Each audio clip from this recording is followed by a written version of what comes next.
Breaking made its Olympic debut at the 2024 Paris Games, marking a historic moment for the sport and the broader hip-hop culture from which it emerged. The competition, which concluded in just 30 hours, brought an electrifying end to the Games, showcasing the skill, creativity, and artistry of breakers from around the world. However, despite the success and enthusiasm it generated, this momentous event may also be the last time breaking is seen on the Olympic stage.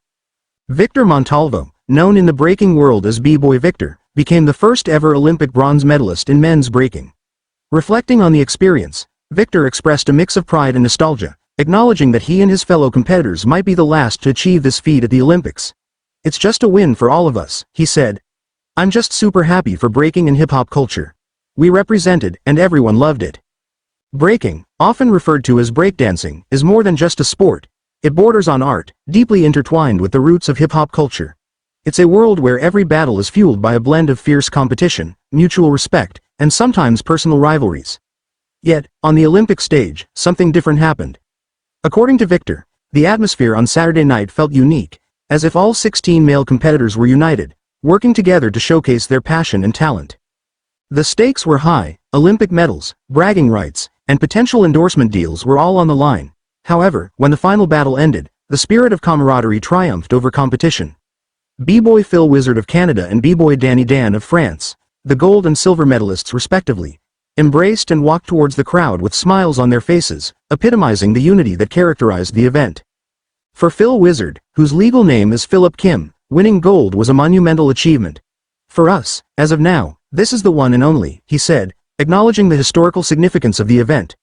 "So to be a part of history is truly incredible."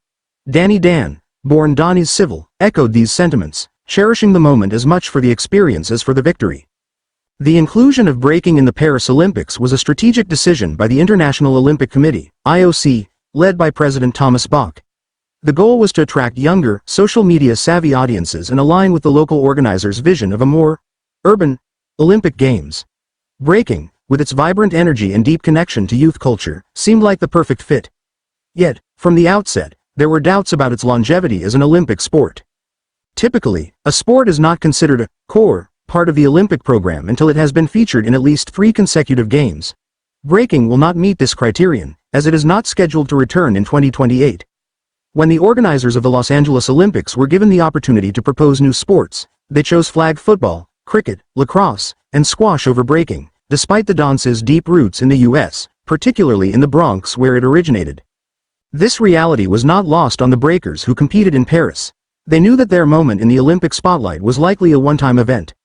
"I feel like we did our job," Victor said. "Everyone loved it. The crowd was going crazy. It's okay. We're not in 2028, but honestly, I am the first ever bronze medalist for breaking. So, that's an amazing thing to say." Victor's journey into breaking began in his childhood, inspired by his father, Victor Sr., and his uncle, Hector Bermudez, both former B-boys.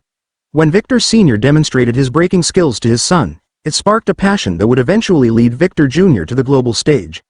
From local ciphers to